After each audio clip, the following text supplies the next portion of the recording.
wish I had learned this truth many years ago. Be thankful for the days, good and bad, out on life's road.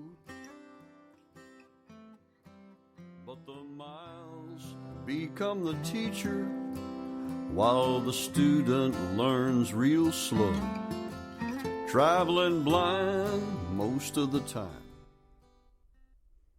All right, we're back, and you heard a little snippet of my friend Rickey Wright here, who's my guest as well as my co-host. So we're gonna start off this podcast a little bit by just talking about what it is that's going on in the world, and then we'll get into kind of how Rickey and I came to be talking today about his journey and a couple of other things that he'd like to share. And Rickey's a warrior in my book, and as you know, Warrior versus Zombie podcast is not a description. He's not the zombie and I'm the warrior or anything else. We're both have the zombie and warrior inside us here. One of the fundamentals of this podcast is that all of us are moving forward, hopefully with our own intention and towards a vision of a future that we believe, and we've been on a journey when we've gotten here.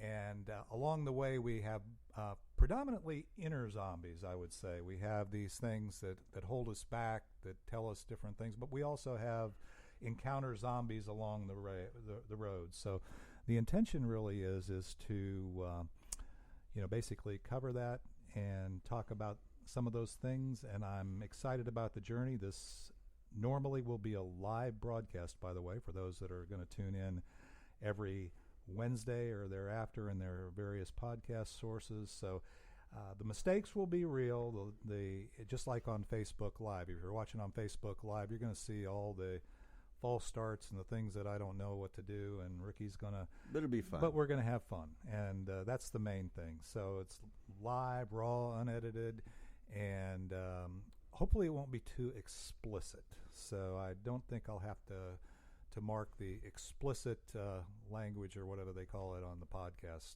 world. So anyway, Rickey Jean, welcome. So are we supposed to be keeping time of how long we're going?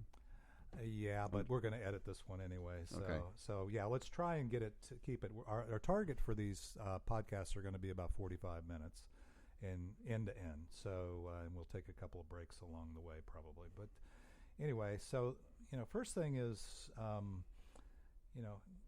what did you come in thinking about on your mind in the news today? Anything particularly? It has to be something around the coronavirus or something. I'm getting ready to get on a plane tomorrow, and there's all kinds of panic. I'm actually flying to Seattle, so everybody's kind of like freaking out, saying, "I can't believe you're going to Seattle." And I said, "Well, my granddaughters are there, so I'm going to Seattle." But what are you thinking about? What kind of? Well, I thought it was kind of crazy that the city of Austin decided to cancel the music event there, the South by Southwest. And I mean, it's just like a week away, and boom, they just kind of panicked, I think. Yeah, we're not public officials, so we're not burdened with making those decisions, so it's easy for us to second guess. But as a musician and somebody who loves music, I'm sure that disappointing. That would be very disappointing. I got a son down in Austin, and he's like gone into mourning here as far as not having. He's actually worked South by Southwest and stuff down there, and so yeah, it's kind of, that was a sad thing. I think it was a sad decision. I don't know if it was a good decision or a bad decision, but it was a sad decision. So I would agree with that. So, but and that's close to home to us. Mm-hmm. We're here in Texas. Yeah. Of course, they're talking about what are they going to do with the Olympics.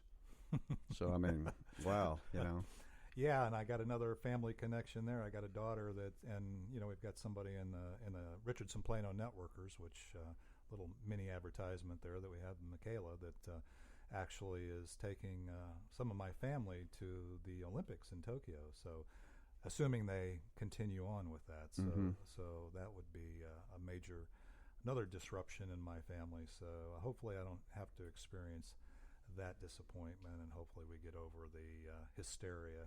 I guess my point of view kind of slipped out there. Yeah, a little bit. But it is unedited. We probably won't edit this part out. So tell me a little bit, Rickey. I mean, I know a lot. I mean, Rickey, just to give you a little bit of background, Rickey Gene Wright is a singer-songwriter. He's got over 35 songs. I mean, you can correct me on the actual number, but I know a lot of them because I own any one that he's put out in the streaming or on CD. So I'm excited about getting a chance to talk to you. We've grown pretty close over the last few months and doing some things. And I'd like, and I know a little bit. You know, one of the beauties of Rickey when he's doing his thing, when he's singing and he's sharing his music and his songs, is that he tells stories. And so that's one of the reasons why I was excited.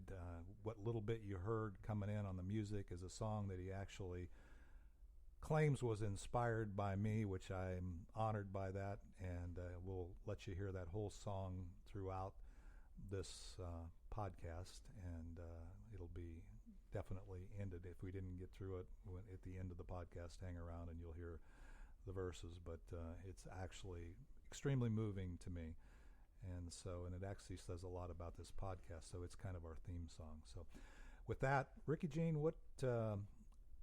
how did you get into this music thing? I mean, I love music. I've loved music all my life, and I'm sure we'll talk about that at some point, maybe even on your podcast, about how it kind of provided a soundtrack to my life. But how did you get into being a singer-songwriter, doing this? What inspired you to do that? Well, it's kind of a mystical thing, because I can't remember when I said, "Okay, I'm a singer-songwriter." I always was, even as a young kid, making up funny little songs and entertaining. And whenever I was 8 years old, my mother, I think, was tired of me messing with her guitar, and she was a musician, and so she went down to the drugstore and bought me a drugstore guitar at 8 years old, and I started writing little songs and trying to be the entertainment, I guess. And I guess I really never really thought about that one day I'm going to be a singer-songwriter. I just kept on doing that, and as I got to be a teenager, I started thinking of maybe more serious things to write about. And then in my 20s, I really started writing some songs I think that were worth keeping. So, and one of those songs actually made it to an album that's on the streaming channels right now. So it was written in my 20s, and it made it in 2015 on the airways. So I guess it was really when I was. What was that song? It was Frank and Jesse James. Frank and Jesse James. Yeah, I've heard that one. That was kind of the first one that made the big time, huh? Well, that song kind of made a turning point in my life as a songwriter, because I wrote that song whenever I was in the band there at the Mesquite Opry House. Okay. And we had gone as a band and had entered a contest and, Battle of the Bands thing, and we won, and we got to go and record a couple of songs, and that song was one of them. And then, I guess, 20-something years passed, and a person that was in that band called me from Nashville and said, "Hey, Rickey Gene, voice from the past, you know who this is?" And I said, "Mike the drummer." He said, "Oh, yeah." He says, We've been playing your song here in the bars in Nashville ever since I got here in the middle 80s. He had a recording of it. All the band members got a little recording of what we did. And he said, "You have that song copyrighted, or you have that song registered with ASCAP or BMI?" And I said, "No, but I will tomorrow. Call me back." So that pushed me forward, and it made me think, well, Made you become a professional, right? if somebody liked a song that I've written and keeps teaching it to bands that they've been in for 20-something years, maybe some of the other songs are worth listening to. So then I made a definite step trying to figure out how I'm gonna get these songs registered with the right organization so that I get credit for them. If somebody wants to play them. So the songwriting and stuff, and then getting into now, actually, you've expanded that even further because you're actually not only writing songs that other musicians write, but obviously you sing those songs, which are out there now, and so you've obviously gone through the journey and learned all the mechanics. It almost sounds like, though, it kind of was. It was in there, but it was kind of the circumstances that led you to continue to pursue it were almost happenstance. They were almost you were kind of going along and doing something, maybe something to make money, right? Is that what? True. And then this was kind of was it a side hustle or just a hobby or just a passion, or how would you describe that? It was. I never thought it was a side hustle. I always thought it was just a part of me. Okay. I just didn't realize that, I may have told you this before, I didn't realize that the songs were that good. And so you always have self-doubt and stuff. Yeah, actually that's the zombie that we're talking about. That self-doubt, that I'm not good enough, wherever that comes from. And we're not going to do a psychology session here, but that's a pretty common human complaint. And I told you I didn't think I was good enough, right? I told you I was very surprised the first time someone cried whenever I sang in public a song that I wrote about meeting an elderly man in a cafe in deep southeast Texas, and he invited me to come over and sit down with him, and he told me he was just there waiting on his time, just come here and sit down with me. And so I took everything that he pretty much said to me and put it in a storytelling song. And so the first time I sang that song and I could see that someone was tearing up and wiping tears, I was like surprised, like, are they crying because it's a good song? And apparently it touched some emotion. And when that happened, I realized this is what I'm supposed to do. So kind of step by step by step. So that's kind of the history, and let's take a little minute here and hear a little bit more of some of your new music, and then we'll come back and we'll talk a little bit about why you're doing what you're doing, and kind of where you go from here, and some other things you want to share. Is that okay? Sounds good. All right, guys, we're going to come back to you in a second here with Warrior versus Zombie. This is Dave Roberts, and we're going to move on to the next segment and here in a second.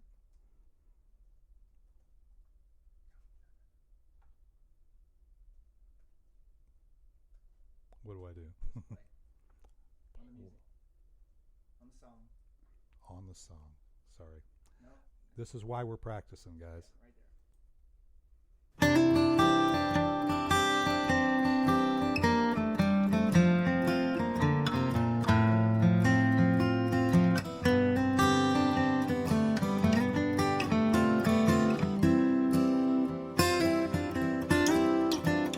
I wish I had learned this truth many years ago. Be thankful for the days, good and bad, out on life's road. But the miles become the teacher, while the student learns real slow, traveling blind most of the time. Wherever you go, it's not the getting there, it's the journey every day. It's not a race to see how many people know your name. One day you realize time was worth more than the gold. It's not the getting there. When you get there, you'll know. Funny how wisdom and youth are always two different games.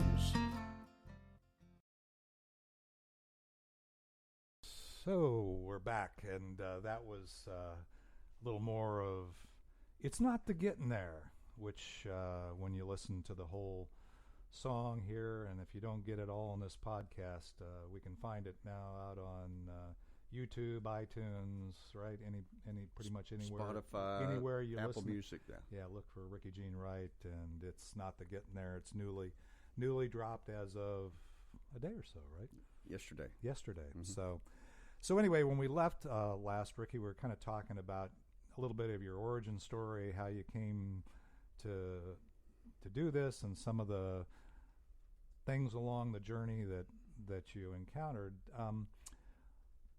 As you look at it now, what is it? What are you trying to do here with music? Why do you do what you do? You know, that's kind of my, as a warrior, if you don't know why you're doing what you're doing, it's kind of hard to keep at it every day, because it's a daily journey, right? It's something you do every day. And I know I've seen you very busy in doing what you do, and you're moving down the road, and you're on your journey, and it's not easy. It's never easy. I don't care what kind of warrior you are. If you're a warrior for music, if you're a warrior for health, if you're a warrior for business, and you have a reason, right? You have a unique why or reason that's moving you forward. What would you say that is? Tell me a little bit about that. Well, I think whenever you do something and you get a feeling that you've never had doing anything else, and then it awakens something in you, and you say, that's what I'm supposed to do. So people look all their life for that feeling. Mm-hmm. And this is the place I'm supposed to be. This is what I'm supposed to do. And that only really happened to me whenever I was at a house concert, which is a really cool thing. Mm-hmm. It's not something new, something that's been going on really since the 70s, all over the United States and Europe and Canada and maybe other places too, where there's actually a listening audience, where people are actually listening, hanging on every word of the song, hanging on the stories in between the songs. Mm-hmm.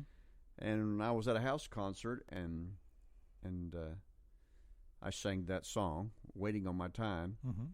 and it was a little light came on that this is what I'm supposed to do. I'm supposed to encourage. You saw the emotional impact that it had on the person. You realized you were. And nothing else I've ever done gave me that feeling, or gave the people that I was, serving, that feeling. And so I've always been a sponge, always been thinking, well, that's a good hook. That would work for a song. And I've always told people, be careful when you find out someone's a songwriter. Whatever you say, it could wind up in a song. And so that's how this song that we just were listening to came about. I guess it's been a couple of years now. I've been in business network meetings where you have said, thank you everybody for coming and spending the most valuable asset you have, and it's your time. And so that was sinking in. It was sinking in, and finally I said, what he's really saying is it the destination or is it the journey? And he's saying it's the journey. So in my Texas, or my East Texas way of saying it, I thought it's not the getting there, leaving the G off, mm-hmm. Of course. And then the rest of songwriting for me is very mystical. I don't really work at it. It just kind of falls out. And that's exactly what happened on this song. There's no massaging of the lyrics or anything. Pretty much what I thought on the first run through is what we have on the song, but the inspiration, someone saying something, sometimes just one time, and that's all I need. But in this case, I heard the same thing over and over and over at network meetings that you were hosting, Right. and it finally dawned on me that you were saying something really important. You weren't just saying bye to or thanking everybody for being there. And so that's how this song came about. That was the inspiration. Made me think. Yes, time is worth more than the gold. Wow. I'm so honored that you would even say that there's an inspiration there or something. That's one of the things I think we all hope. I have 5 children, and we all hope that what comes out of our mouth or what we do in our lives, somebody will take it on and go with it and have an impact beyond ourselves or to a bigger audience. Is this one of those? To me, and maybe I'm a little biased because the message is so close to my heart and soul, but I don't believe it's a message that other people won't resonate with too. Some people say, "Oh, I don't like Americana, I don't like rock, I don't." They have an opinion of the type of music, but the message there is so powerful that you've communicated in such a 4-minute time frame, right? Which I think is one of the powers of music myself. What do you think when you made a couple of mentions already of how the house concert or the listening audience, and it's very clear that that's something that resonates with you, but obviously I think you see because of the emotional impact. When you think about those people in that listening audience, what do you think is the value, the unique value? And I'm not looking in an egotistical way here. I'm asking you, what do you think those people get out of what you're doing, or how you're serving your audience? What do you think is behind all that? I think they get to forget about normal life, and they can have fun. They can, and sometimes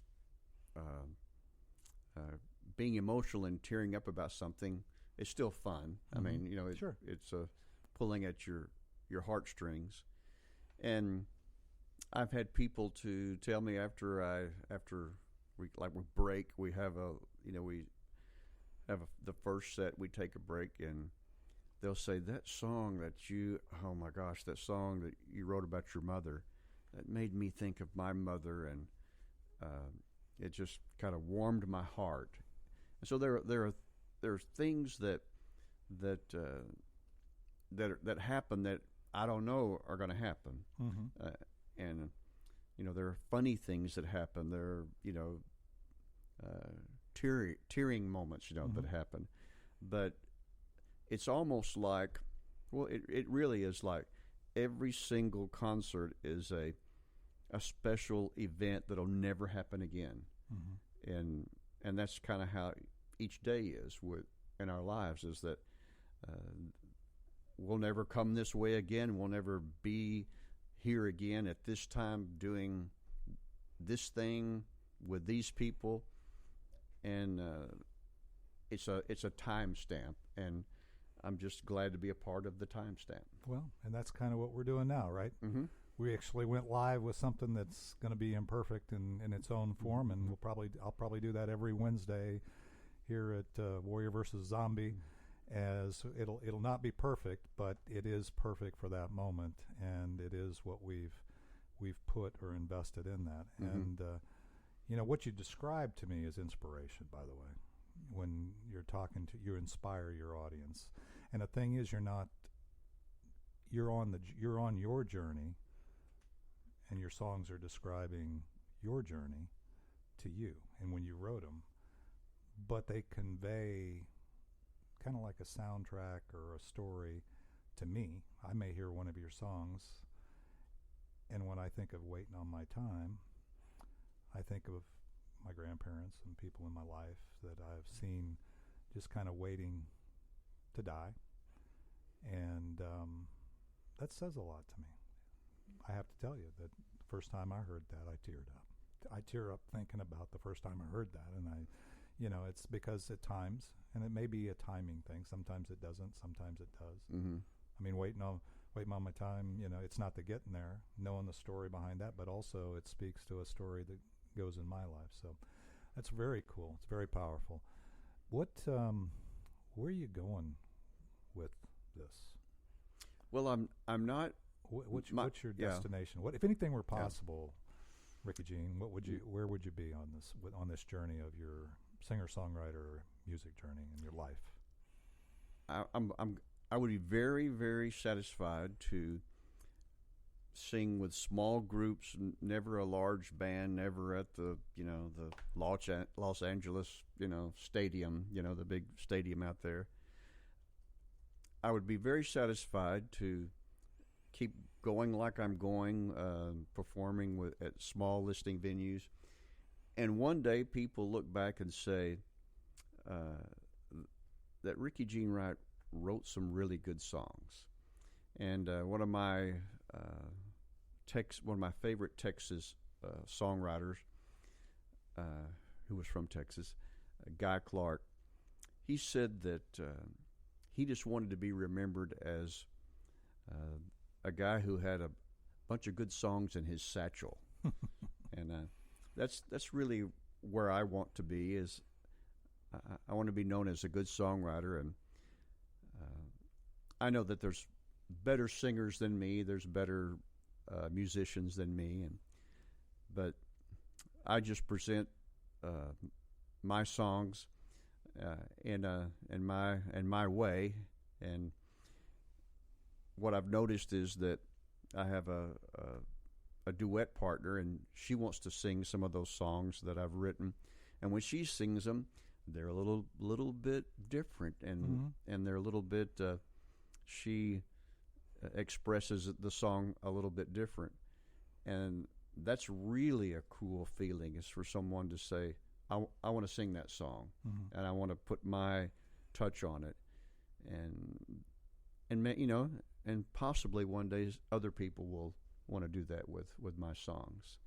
One of the things that I have laughed about is that I write songs in Americana style that they can be folk-oriented, singer-songwriter-oriented, country, bluegrass, storytelling.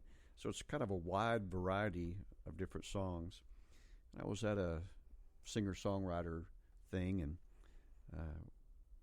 I sang, several songs, and I got down, and the person got up who was the MC, and he said something that made me think about, I need to think about what order I put, my songs in here, because I had sang a song about my mother, and then I sang a couple other songs, and I sang a song about actually an imaginary person that I was thinking about, a hooker from old Galveston before 1900. And so the MC gets up and he says, well, Rickey Jean Wright, he's really a prolific songwriter. He writes songs about his mother and hookers. And I was thinking, oh my, if my mother if my mom ever heard that, I'm in trouble. Yeah. So, but I do I write such a wide variety of songs, but then I start thinking, maybe I should be careful about how close I sing those songs together. So the sequencing.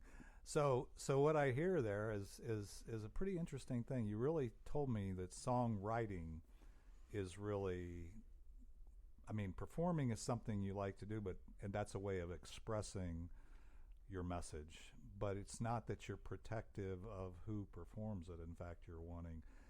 I got to tell you a secret. Okay, you want to hear it? All right. Want to hear it? Tell you? I sing your songs already. Oh, all right. So that's part of the impact of the message, the impact of the song itself. I don't do it as well as you or the same as you, and nor does Denise, your partner, or whoever else would sing your music. And it sounds like in your songwriting is a lot of your soul, is a lot of those nuggets that you want to make sure outlive yourself and go beyond yourself. And so it's more that you don't necessarily, and correct me if I'm wrong here, that you don't aspire necessarily to be on stage in front of millions of people, but you'd love to impact millions of people through the message that you're delivering. And that's the case with actually somebody who's in business here or in healthcare, or somebody listening to this podcast. They may say, well, how does what Rickey Gene Wright's doing as a songwriter, what does that mean to me, right? You know, I often say to some of my clients and people, I say, you know, many times we all die with the music in us. And our music might not be a song written in a songwriting form. It might be a book. It might be a product, a service, things that we say, hey, I'm not good enough. Why would anybody want that, right?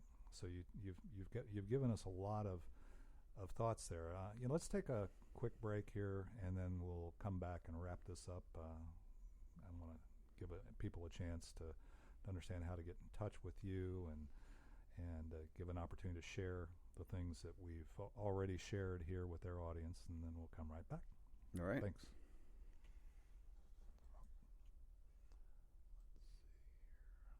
Okay, this is something I didn't do.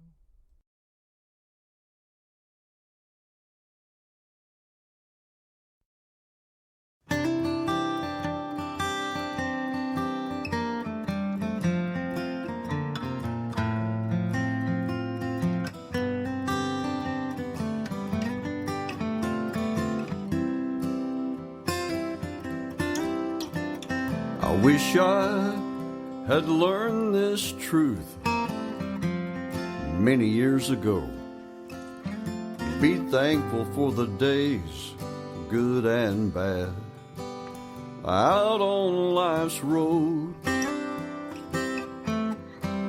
But the miles become the teacher, while the student learns real slow, traveling blind most of the time. Wherever you go, it's not the getting there, it's the journey every day. It's not a race to see how many people know your name. One day you realize time was worth more than the gold. It's not the getting there, when you get there you'll know. Funny how wisdom and youth are always two different games. The years flew by so fast, is the common human complaint. The memories in our minds turn to diamonds in our soul, and by the grace of God, on down the road we go. It's not the getting there, it's the journey every day. It's not a race to see how many people know your name. One day you realize time was worth more than the gold. It's not the getting there, when you get there you'll know.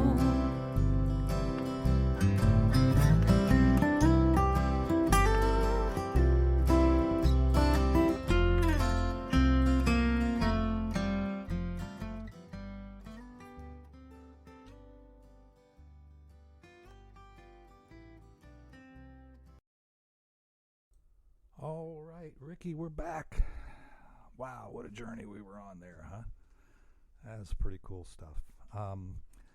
I think we're going to kind of land the plane here, if that's okay with you. But I really don't want to land the plane before you give me a chance to let the audience know how they can find you and learn more about you. There's you're so multi-layered, multifaceted. It's got so many cool things. I've known you for, actually, we've been together for about 6 years now. Really, I mean, when you think about our journey, so networking, and gotten a little closer, and the Richardson Plano networkers.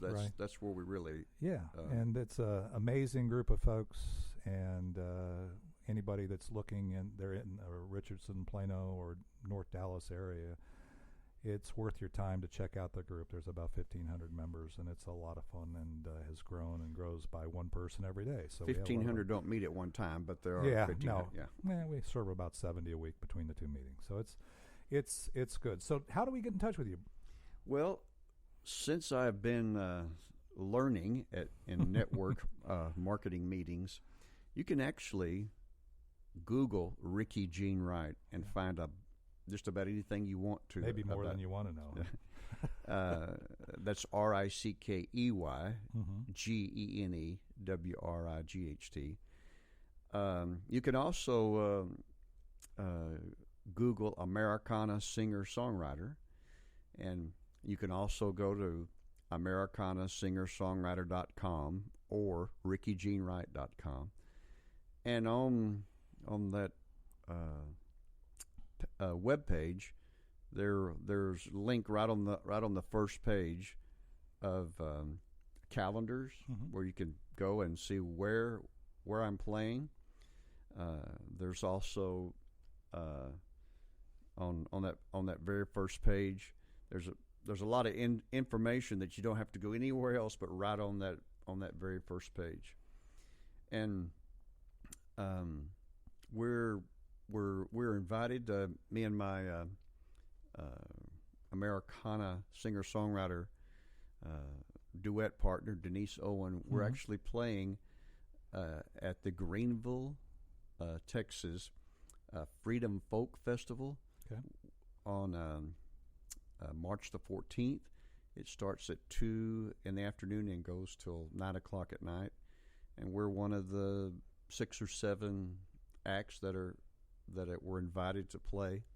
It's in the Texan Theater, which has been remodeled.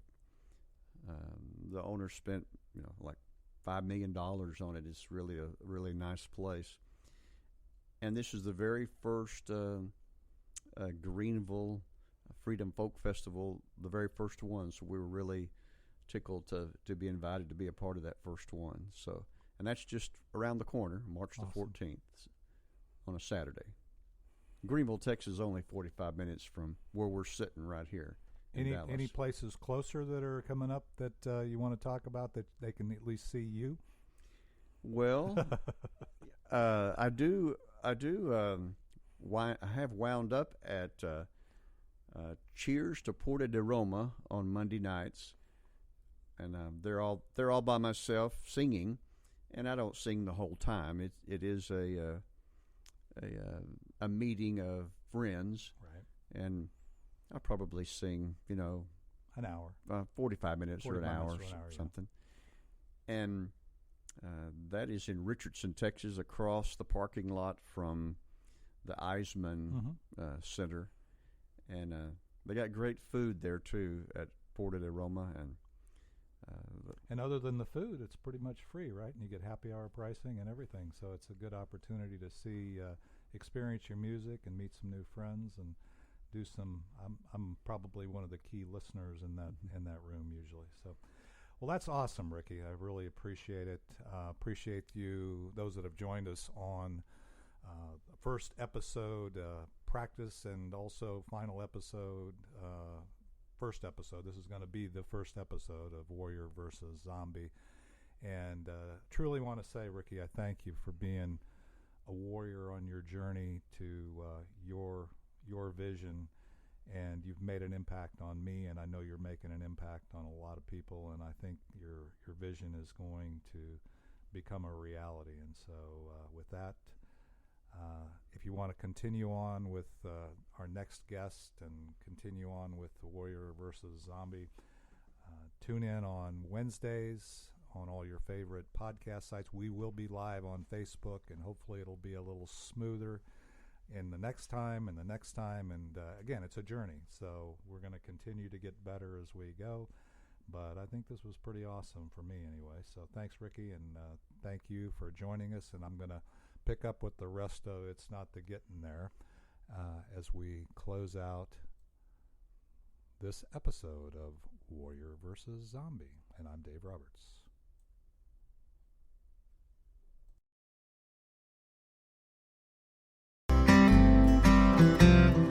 It's not the getting there, it's the journey every day. It's not a race to see how many people know your name. One day you realize time was worth more than the gold. It's not the getting there. When you get there, you'll know. One day you realize time was worth more than the gold. It's not the getting there. When you get there, you'll know.